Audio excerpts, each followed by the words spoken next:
guys, kali ini kita bakalan wawancarain salah satu dosen, namanya Bapak Muhammad Harun Ashar, Eskom. Jadi kita tunggu ya.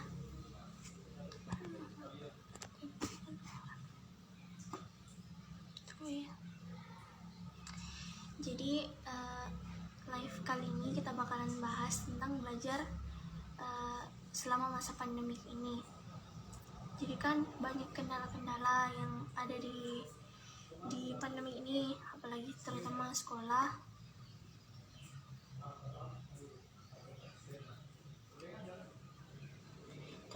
Ya kan, banyak yang proses belajar mengajarnya itu terlambat, terutama di SMK dan kampus.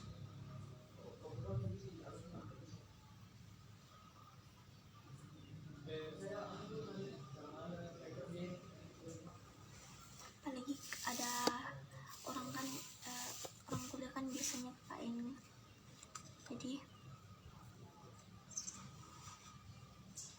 susah guys, terhambat. Assalamualaikum.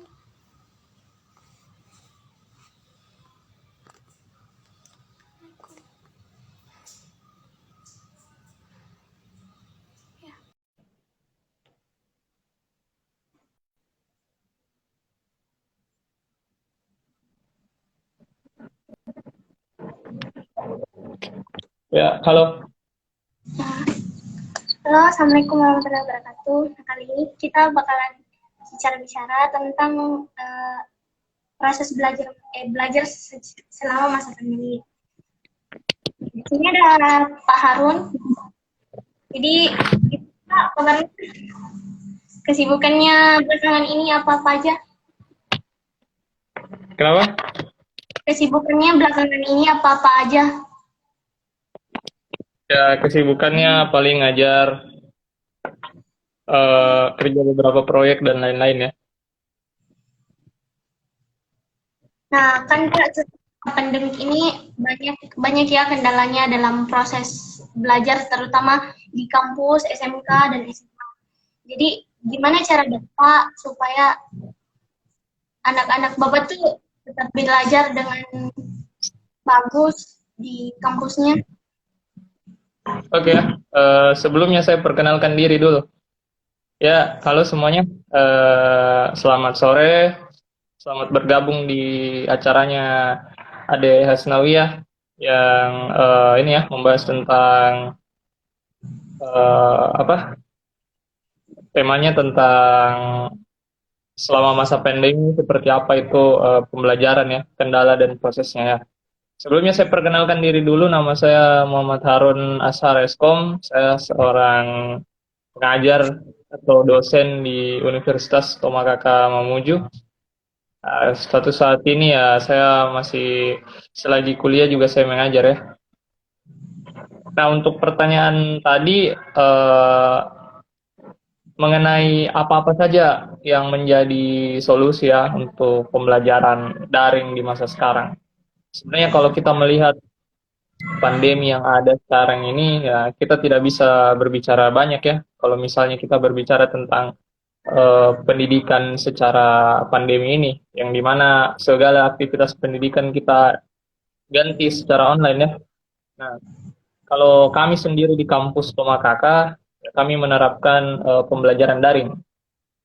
Jadi pembelajaran daring itu kita lakukan itu setiap mahasiswa eh, bisa ini ya mengikuti mata kuliah secara online, apakah lewat WhatsApp atau lewat e-learning yang sudah disediakan di kampus. Ada macam-macam ya, beda-beda segala setiap dosen punya kebijakan yang berbeda dalam mengajar.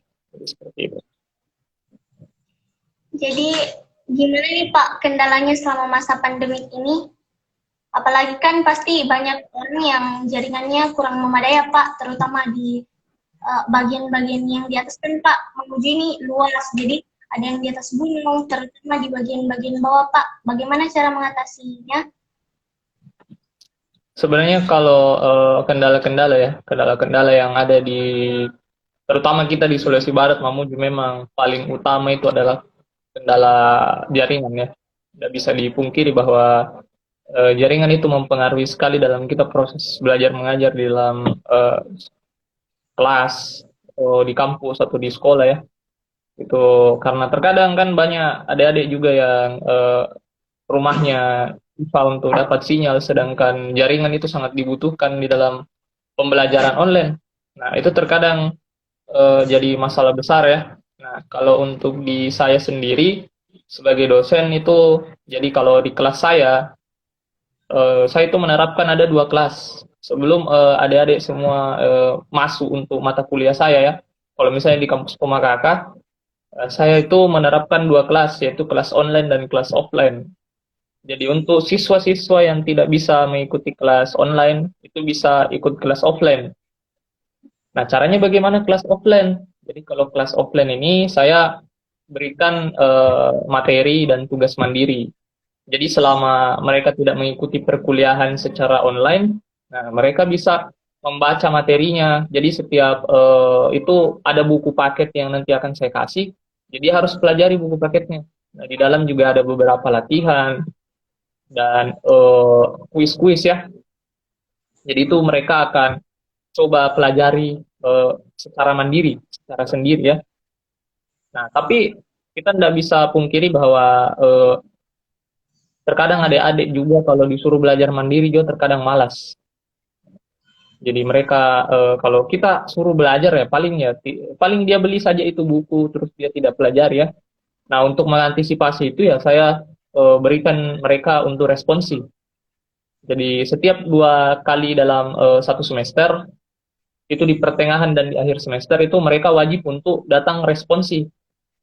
Nah, responsi itu seperti apa? Responsi itu mereka datang memberikan tugas-tugasnya semua saya nilai, terus langsung saya di tempat itu langsung dites apa-apa saja yang sudah dipelajari selama materi yang awal sampai mungkin materi yang pertengahan. Jadi seperti itu kalau di kelas saya di Tomakata. Terus kalau kelas online-nya itu ya kelas online-nya seperti biasa. Adik-adik mengikuti perkuliahan mungkin menggunakan Zoom ya, Zoom meeting. Kalau di saya sendiri pakai Google Meeting ya, dan lain-lain. Kita juga bisa pakai e-learning. Nah, untuk di Tomakaka juga kita enaknya karena kita dibantu sama e-learning. Jadi tidak selalu dosen itu setiap harus pertemuan langsung meeting tidak ya. Jadi kalau di Tomakaka itu kita punya fasilitas e-learning yang di mana e-learningnya ini kita bisa berikan tugas atau materi langsung di dalam. Jadi itu untuk siswa membaca materinya apa tanggal sekian, apa yang harus dipelajari, apa-apa poin-poinnya. Jadi sudah ada semua kalau di Tomakaka. Jadi bagaimana cara Bapak supaya kan ini masa pandemi banyak ya orang yang tidak motivasi belajarnya itu. Nah, bagaimana cara Bapak mengatakan supaya anak-anak Bapak itu semangat dalam belajar? Apalagi kan guru-guru ada yang banyak yang cara mengajarnya beda-beda. Terutama ada cuma kasih anak kerjakan ini, kerjanya itu selesai. Bagaimana cara Bapak supaya bisa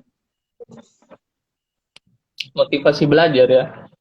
Kalau motivasi belajar itu sebenarnya nggak bisa kita akali, sebenarnya itu muncul dari dalam diri siswa sendiri sebenarnya.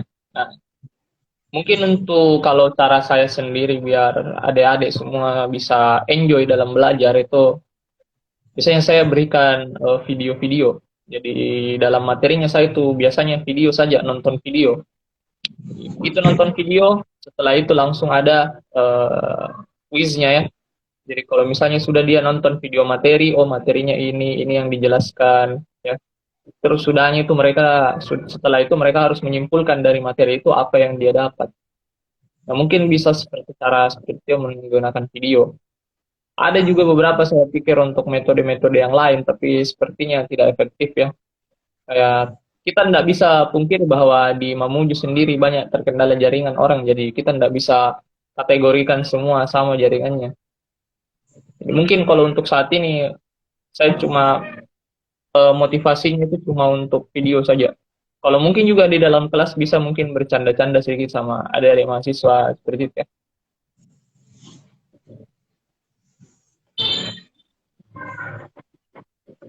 Jadi perasaannya Pak selama mengajar di masa pandemi ini, apakah menyenangkan Pak? Waduh, perasaannya kalau berbicara pandemi sekarang justru tidak tidak ini ya, tidak efektif ya menurut saya. Tetap ada keterbatasan dalam mengajar online, itu tetap ada pasti. Ya, kita cuma berharap bahwa apa yang sudah diajarkan meskipun secara online bisa tersampaikan 100%. Mungkin kalau bukan 100% minimal 80% lah, 80-60 ya. Mungkin juga ada Asnawiyah juga pasti ada pasti gurunya juga yang tidak dimengerti caranya menjelaskan atau bagaimana, atau ada yang kurang, pasti juga ada yang seperti itu ya.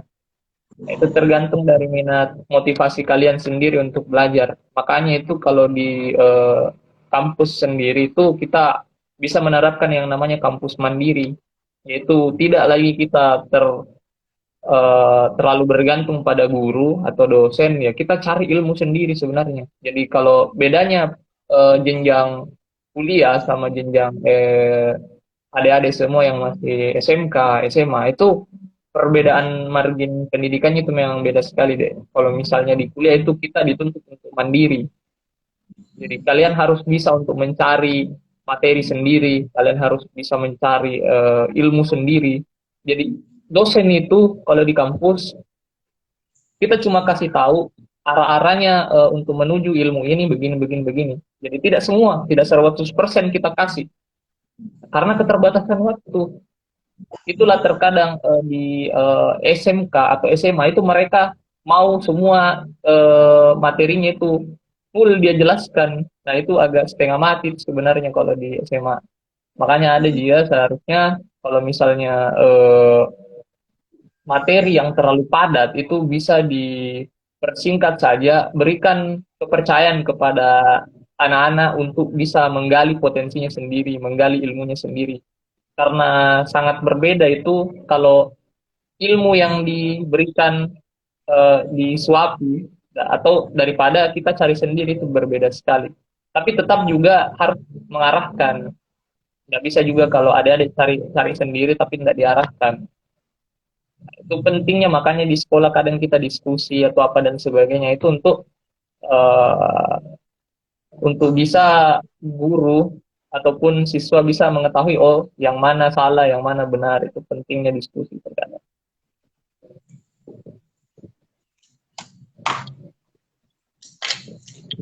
Jadi kan Bapak akhir-akhir ini juga kuliah ya.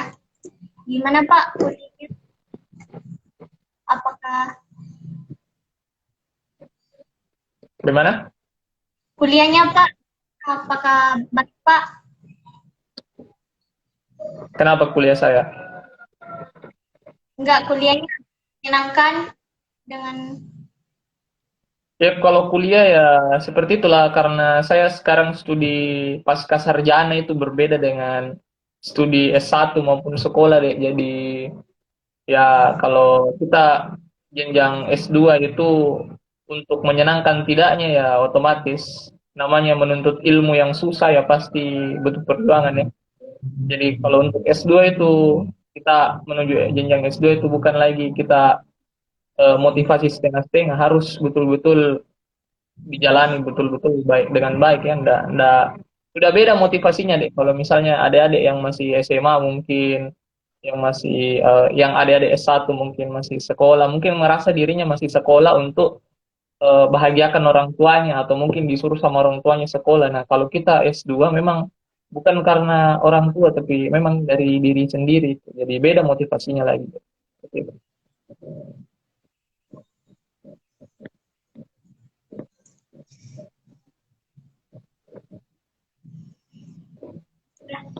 jadi terima kasih Pak sudah bergabung. Dan satu Iya. lagi pertanyaannya, kira-kira apa nih pesannya buat adik-adik sekolah dan siswa-siswa Bapak buat masa pandemi ini gimana nih, Pak, kesannya? Paling ya, kalau untuk sekolah online yang masih kita daring ya, mungkin sistemnya masih saya terapkan sama seperti semester lalu, karena saya rasa sudah paling efektif, saya rasa menurut saya cara yang semester lalu ya. Karena kalau kita ubah-ubah lagi nanti takutnya metodenya beda lagi, jadi sehingga anak-anak bisa pusing. Jadi mending saya tidak ada perubahan saja kalau untuk cara mengajar untuk semester depan. Mungkin lebih ke arah memperjelas lagi kalau materinya seperti apa. Kalau Adek Asnawi sendiri bagaimana sekolahnya? Ya, baik Pak. Apakah guru-gurunya mengajar dengan baik?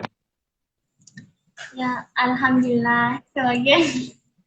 Tapi gini Pak, eh, guru-guru saya itu banyak yang kan kasih tugas, anak-anak kerja ini. Dan kendalanya di sekolah saya, Pak, apalagi saya kan SMK, jadi kendalanya praktek-praktek itu tertunda. Apalagi di mata jurusan saya yang harusnya prakteknya itu banyak, tapi kita karena proses karena pandemi ini, jadi pelajaran saya itu cuman teori-teori dan prakteknya kurang. Tapi kalau kalau praktek ada yang Untuk kejuruan berarti ya? iya. Ya, ini juga sebenarnya agak dilema untuk pendidikan di kampus maupun di sekolah yang mengarah ke kejuruan. Apalagi yang dia bersifat teknis, mungkin kayak teknik elektro, teknik sipil, terus juga ada otomotif dan lain-lain yang membutuhkan praktek kerja langsung yang betul-betul kita kerja alatnya seperti itu ya. Jadi kebetulan saya juga lulusan SMK ini semua ya. Saya lulusan SMK juga, saya dari STM Pembangunan Makassar, saya jurusan mekatronika. Jadi mekatronika itu adalah mekanik elektronik. Jadi kita banyak berkutat masalah robot. Nah itu kalau kita mau kerja robot atau listrik, kan tidak mungkin kita mau tidak praktek langsung ya. Otomatis itu akan sangat memberatkan. Apalagi kalau adik-adik yang tidak punya alat, tuh, pasti setengah mati harus beli alat. Loh. Sedangkan robot yang itu yang dipakai di sekolah itu mahal, jadi sangat tidak mungkin dilaksanakan online saja. Seperti itu. Pak, ada pertanyaan, kan Bapak mengajar di uh, apa tadi Pak? Mohon maaf. Bagaimana? Jurusan yang Bapak ajar di Tomaka kah? Saya mengajar jurusan sistem informasi dan juga teknik informatika di Nah, Tomakaka. itu macam multimedia ya Pak? Kalau di Tomakaka sendiri itu nama fakultasnya adalah Fakultas Ilmu Komputer. Jadi Fakultas Ilmu Komputer ini punya dua jurusan, jurusan sistem informasi dan juga teknik informatika. Nah, ini berhubungan tidak hanya dengan multimedia ya, otomatis berhubungan adik-adik yang mungkin mau kembangkan lagi keilmuannya di bidang komputer yang di multimedia ya bisa kalau mau lanjut di Tomakaka bisa nanti adik-adik mendaftar ya kalau sudah lulus. Pak, kan multimedia ini banyak orang bilang cuman kerjanya komputer, desain-desain. Tapi karena kan banyak orang bilang, saya mau masuk multimedia deh biar nggak dapat matematika. Tapi menurut saya pasti itu ada matematika ya Pak, dan matematika komputer itu lebih susah daripada matematika yang biasanya. Ya, ya. Sebenarnya kalau kita bicara masalah multimedia hanya edit-edit foto, sebenarnya multimedia itu hal yang luas ya. Nah, itu kalau kita bahas masalah multimedia itu terbagi atas dua dua tulisan ya, dua kata, yaitu multi dan media. Nah, media itu apa? Media itu bisa banyak ya. Media itu berupa, kalau kita dalam komputer itu medianya adalah teks, nah, itu ada teks, ada gambar, ada suara, dan lain-lain ya. Sedangkan multi itu adalah banyak. Jadi kalau kita berbicara masalah multimedia, itu multimedia adalah media yang banyak. Medianya bisa teks yang banyak, gambar yang banyak, dan lain-lain. Makanya itu kalau multimedia kita belajar itu ada terkadang kita ngedit video, ngedit foto, dan lain-lain. Itu sudah masuk multimedia sebenarnya memang. Nah, kalau untuk pengembangannya lagi multimedia, kalau adik-adik di kampus, ada namanya DKV, itu namanya desain komunikasi visual. Jadi bagaimana caranya gambar itu bukan hanya sekedar gambar saja, tapi gambar itu bisa berbicara langsung. Tanpa ada kata-kata itu gambar sudah berbicara, itulah desain komunikasi visual. Nah, itu kalau di kampus-kampus itu seperti itu. Nah, kalau untuk multimedia sendiri jangan hanya terbatas pada edit foto saja, karena komputer itu luas sekali deh. Ada kita bisa kembangkan masalah video, ya, ada 3 dimensi. Nah, itu semua punya jenjang karir yang bagus ya di dunia industri sekarang. Apalagi kalau adik-adik mau kerja di Makassar. Nah, itu kalau adik-adik mau kerja di Makassar itu kalau misalnya adik-adik sebagai desain grafis, ya itu banyak dibutuhkan. Terus juga kalau misalnya adik-adik punya nilai plus sebagai editor video mungkin, seperti Adobe Premiere dan lain-lain, itu juga nilai plus lagi. Mungkin adik-adik bisa buat channel YouTube atau bagaimana. Nah, itu semua perkembangannya. Nah, kalau lebih advance lagi, adik-adik bisa belajar namanya 3 dimensi. Nah, 3 dimensi ini lebih lebih susah lagi. Jadi 3 dimensi ini adik-adik sudah bisa membuat ada namanya beberapa teknik ya seperti kayak rigging, modeling, animasi dan lain-lain. Jadi bukan hanya tergantung pada edit-edit foto saja, bukannya jadi multimedia itu luas. Jadi seperti itu. Nah, Pak, kali ini kita bakalan masuk di sesi tanya jawab. Jadi bagi teman-teman yang mau bertanya ke Bapak, silahkan. Ya, silakan ya ada yang mau bertanya, jangan malu-malu. Mungkin ada yang mau bertanya bagaimana masuk di Tomakaka atau bagaimana, apa itu komputer dan lain-lain, ya silakan ya.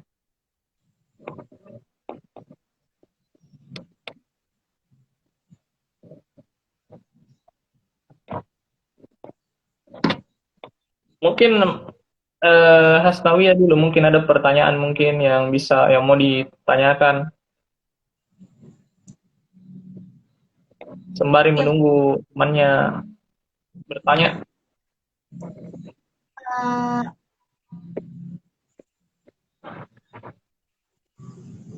Di Tomakaka itu Pak, jurusannya jurusan apa saja Pak? Wah, kalau jurusannya semua saya kurang tahu ya, tapi ada banyak itu jurusannya. Banyak jurusannya di sana. Cuma kalau saya sendiri itu hanya terbatas di Fakultas Ilmu Komputer. Jadi masalah-masalah komputer bisa ditanya ke saya ya, kalau mau ya.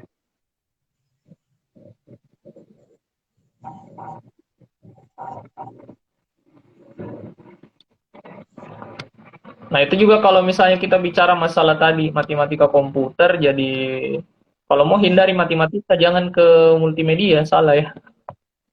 Matematika itu tidak akan lepas dari hidup kita semua, jadi jangan takut sama matematika. Ini adik-adik jangan trauma sama matematika ya. Matematika itu bagus.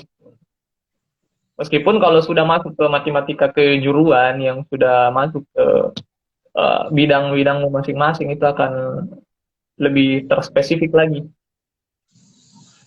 Ini Pak, ada pertanyaan dari Kakak ini, maaf Pak, sebelumnya kira-kira selama Bapak jadi dosen, metode paling efektif menurut Bapak saat ini itu apa ya Pak? Terima kasih. Metode pembelajaran online atau offline ini?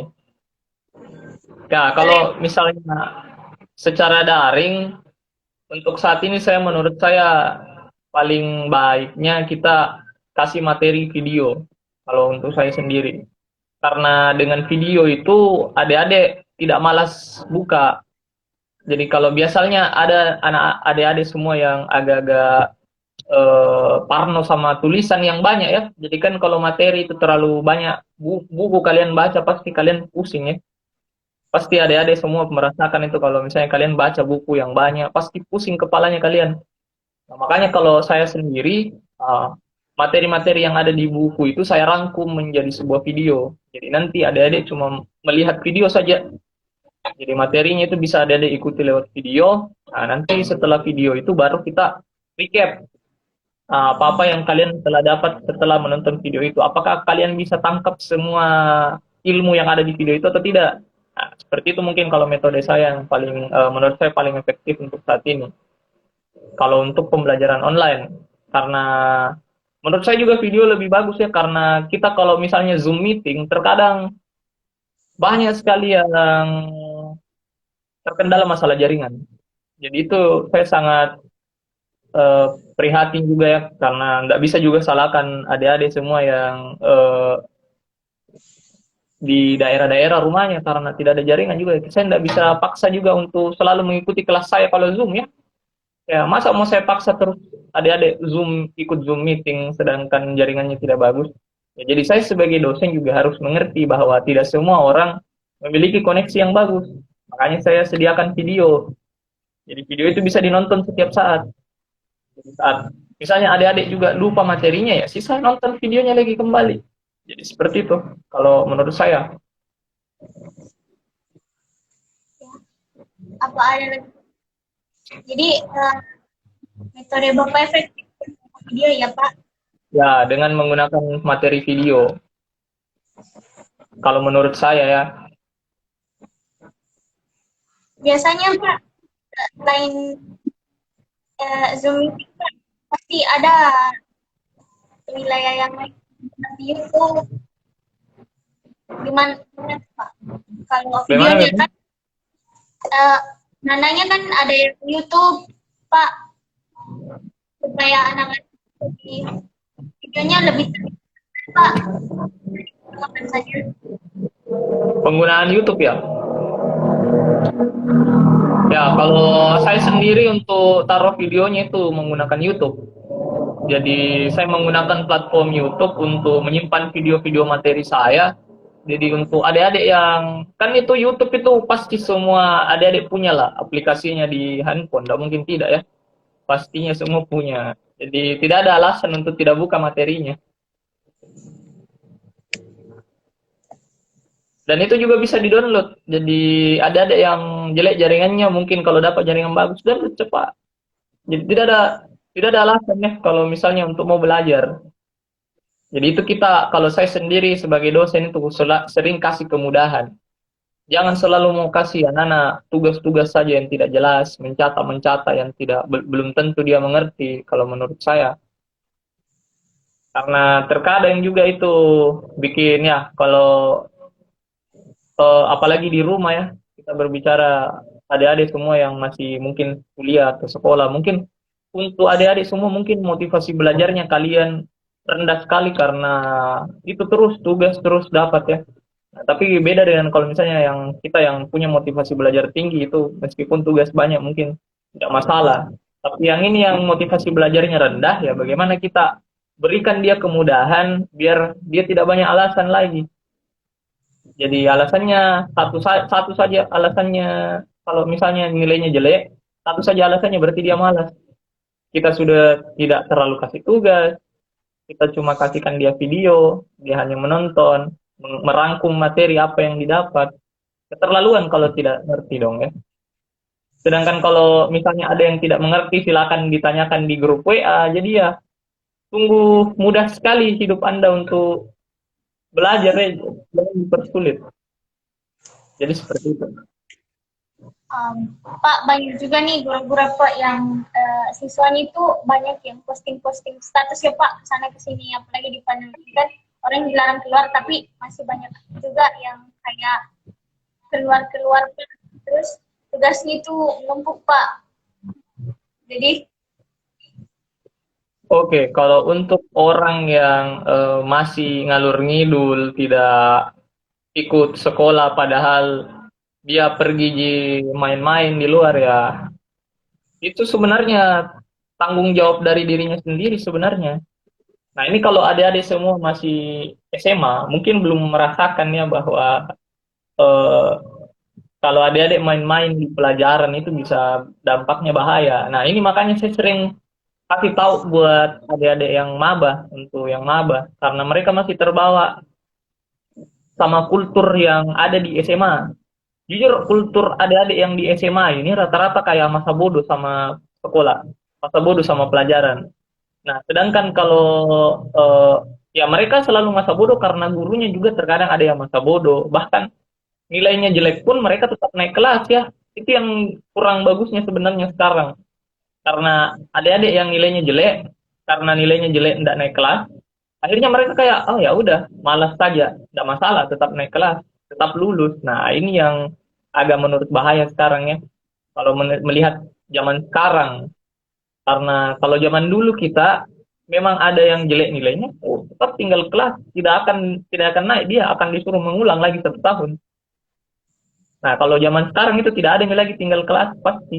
Kalau ada Hasnawi ya lihat, tidak ada itu ada yang tinggal kelas dikasih naik-naik saja. Nah, itu jujur agak kurang bagus ya. Karena di satu sisi bisa buat adik-adik malas. Nah, tapi kalau masuk di perkuliahan nanti, adik-adik bakal kaget. Kalau di perkuliahan nanti tuh, adik-adik harus bertanggung jawab sendiri sama nilainya. Jadi kalau kalian malas, dapat nilai jelek dari dosen ya, sudah harus mengulang. Jadi itu semakin Anda malas, semakin Anda tidak akan bisa lulus. Nah, itulah kuliah. Kalau semakin adik-adik malas, semakin Anda susah untuk lulus. Jadi itu berdasarkan tanggung jawab sendiri sebenarnya. Nah, itu yang harus dihilangkan sebenarnya buat adik-adik yang masih SMA. Mumpung adik-adik masih SMA, budidayakan itu untuk lebih bertanggung jawab sama diri sendiri. Jangan mau kayak adik-adik pergi jalan-jalan begitu tidak belajar ya. Tidak masalah jalan-jalan bagus, adik-adik refreshing, boleh, tidak masalah. Tapi tetap juga kewajiban Anda sebagai seorang pelajar juga harus dipikirkan ya. Karena pelajar, adik-adik sebagai pelajar itu adalah nomor 1 dulu. Kira-kira bagaimana, ada lagi pertanyaan yang mau ditanyakan?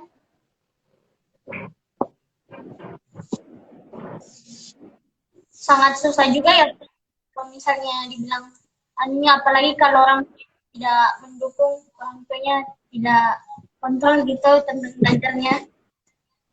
Kenapa? Susah Pak, apalagi kalau orang tuanya tidak terlalu kontrol sama pelajarannya anak-anaknya. Iya, betul. Terkadang juga ya dukungan dari orang tua juga perlu untuk pembelajaran. Tidak selamanya itu pembelajaran harus dari adik-adik sendiri ya. Bisa orang tua juga harusnya support. Tunggu sebentar ya.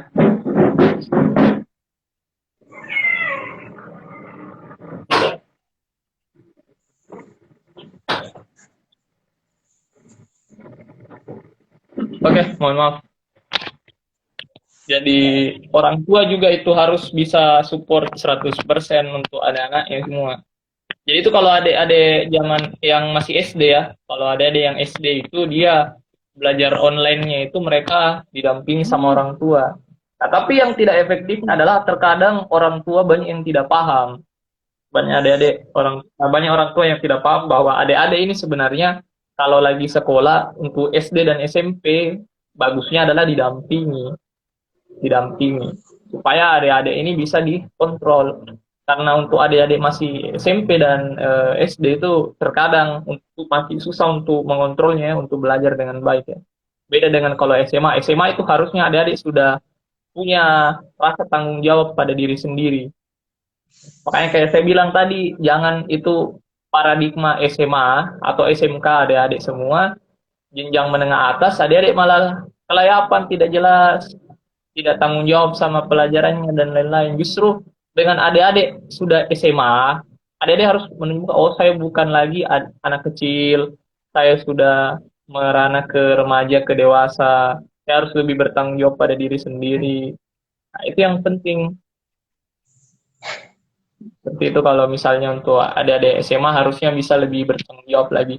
Mungkin guru-gurunya mungkin kalau ada yang nonton mungkin bisa diarahkan juga adik-adik biar bisa lebih bertanggung jawab sama pelajarannya seperti itu. Atau mungkin ada orang tua siswa yang lagi nonton sekarang mungkin bisa eh, jadi diarahkan adik-adik bahwa tanggung jawab itu penting. Jadi minimal karena guru itu beda deh. Guru itu beda sama dosen. Kalau kita dosen itu kita hanya mengajar, kita hanya mentransfer ilmu, kita hanya memberikan pengetahuan. Nah, beda sama guru. Guru itu merupakan sosok yang lebih komplit lah. Karena mereka selain mengajar, mereka mendidik juga. Tujuannya mereka dua. Kewajibannya seorang guru itu adalah dua sebenarnya. Mengajar dan mendidik. Jadi jangan heran kalau misalnya ada eh, lagunya ya, guruku tersayang, ya itu ada lagunya ya. Tidak ada itu lagunya dosen tersayang, tidak ada. Jadi yang adanya itu cuma guru. Karena guru itu selain mendidik, dia juga sekaligus mengajar, mentransfer ilmu. Tapi paling utamanya mendidik ya. Karena paling penting itu adalah pendidikan karakter. Bagaimana membentuk karakternya anak siswa didik. Nah, itu yang menurut saya sekarang hilang dari guru-guru ya. Mereka hanya, mohon maaf ini untuk kalau ada guru-guru yang lagi menonton ya, mohon maaf kalau saya lihat masih banyak di kalangan guru. Kebetulan saya juga ikut di forum guru nasional. Ini sering sekali jadi perdebatan bahwa banyak sekali kita guru yang ini ya hilang jati diri sebagai pendidik. Jadi kita berubah jadi pengajar begitu. Jati dirinya guru sebenarnya pendidik bukan pengajar. Pendidik sekaligus pengajar, tapi jati diri pendidiknya yang menghilang dari seorang guru itu banyak sekali guru yang hilang jati diri pendidiknya. Mungkin banyak faktor, saya tidak bisa salahkan juga gurunya yang salah, mungkin enggak. Jadi banyak faktor sebenarnya yang membuat guru itu hilang jiwa pendidiknya. Mungkin juga salah satunya, mungkin ada, kalau misalnya zaman dulu kita kadang dipukul sama guru, kalau misalnya kita nakal ya. Nah, kalau zaman sekarang tidak ada guru memukul, jadi ya itu mungkin juga salah satu faktor mungkin juga. Jadi ada banyak banyak faktor ya yang membuat hilangnya jiwa pendidik di dalam guru. Seperti itu. Soal karakter Pak, karakter siswa, sebenarnya yang paling peran penting itu guru BK ya Pak. Jadi Oh tidak, bukan cuma guru BK. Semua guru bertanggung jawab untuk membentuk karakter anak didiknya. Jadi bukan hanya guru BK. Jadi guru BK itu sebenarnya dia bimbingan konseling. Dia itu tugasnya adalah kalau misalnya ada permasalahan anak-anak mau curhat ya. Kalau misalnya adik-adik ini kan SMA kan istilahnya remaja. Pasti banyaklah masalah-masalah remajanya ya.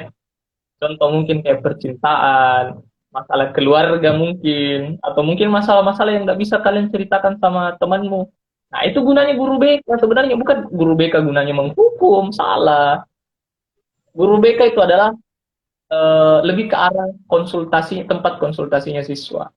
Tempat kita cerita, ngobrol. Guru BK seperti itu.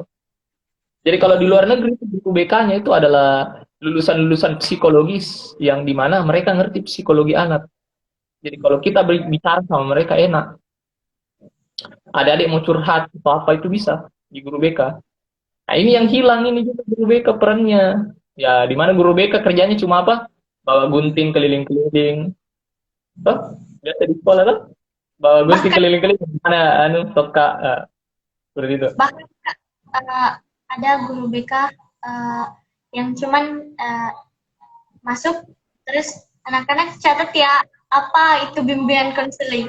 Pokoknya kalau kita nggak ada pelajaran gitu, kita lah tanya-tanya kayak gimana masuk di kelas anak-anak gimana pelajarannya, bukan mencatat. Kalau guru BK sebenarnya tidak diwajibkan untuk mengisi jadwal kosong guru lain sebenarnya. Itu bukan tanggung jawabnya dia. Nah, itu seperti yang saya jelaskan tadi, guru BK sebenarnya itu dia lebih ke arah, ya salah satunya juga membentuk karakter siswa juga ya karena dia guru. Salah satunya juga ya konseling. Nah, konseling di sini ada dua, bukan cuma konseling sebagai ke muridnya ya, tempat anak-anak curhat bukan juga, tapi tempat orang tua juga. Jadi sebenarnya juga guru BK kerjanya adalah bukan cuma dia ponsel ke anak-anaknya ya, anak didiknya, tapi juga ke orang tuanya. Karena terkadang bukan cuma anak-anaknya yang harus dididik, terkadang juga orang tua itu harus ada beberapa penjelasan yang mereka harus mengerti. Nah itu di sekolah ada hal yang hilang lah. Kalau menurut saya sekolah zaman sekarang banyak hal yang hilang zaman sekarang. Di sisi eh, ya itu makanya mungkin yang mempengaruhi pembentukan karakter anak didiknya semua yang seperti ini. Ya pokoknya banyak yang hilang kalau menurut saya. Salah satunya itu tadi peran-peran penting seperti guru BK sebagai tempat curhat. Kalau saya dulu waktu sekolah SMK, saya punya guru BK itu tempat curhatnya yang cewek-cewek. Nah, kalau kan saya SMK itu SMK pembangunan, STM pembangunan itu cewek-ceweknya cuma sedikit. Paling cuma 10 orang, di dalam satu kelas itu paling 2 orang, 3 orang, 1 orang, bahkan di kelas saya 1 orang saja ya. Jadi ini Pak, siapa lagi namanya saya lupa ya. Jadi ini Bapak BK ini eh, tempatnya curhat itu anak-anak. Kalau misalnya ada yang menangis Pak, nah kata-katai kak ini ya, pergi melapor di guru BK dia. Jadi tempat curhatnya itu cewek-cewek di guru BK itu biasa terkadang. Bahkan ada juga teman saya beberapa yang mau putus sekolah karena terkendala biaya, ada juga yang terkena kasus-kasus dan sebagainya itu bisa curhat sama guru BK-nya bagaimana mereka tidak putus sekolah. Jadi pentingnya itu guru BK sebenarnya bukan ke arah mengajarkan apa itu bimbingan konseling, bukan, tapi lebih ke arah aksi sebenarnya kalau guru BK sendiri. Pak, eh, terima kasih Pak sudah mau bergabung. Iya, Terima kasih Pak sudah mau bergabung. Ya, maaf Pak jika ada salah-salah kata. ya terus. Ya, Pak. Oh iya iya iya. Oke, sama-sama ya untuk Hasnawiyah sebagai untuk acaranya sudah memberikan saya kesempatan untuk menyampaikan banyak hal di sini. Terima kasih juga untuk adik-adik yang menonton ya atau teman-teman sekalian. Saya ucapkan terima kasih telah bergabung. Kenapa? Terima kasih juga Pak ilmunya tentang komputer. Iya iya, kalau untuk komputer mungkin yang mau kuliah komputer bisa ke kalau mau masuk di Universitas Tomakaka ya bisa ya mendaftar nanti. Kalau untuk yang komputer. Terima kasih Pak. Ya, terima kasih semuanya ya. Assalamualaikum. Waalaikumsalam Pak. Ya, sekian live saya teman-teman. Jika ada salah-salah kata, mohon dimaafkan ya. Saya akhiri, wassalamualaikum warahmatullahi wabarakatuh.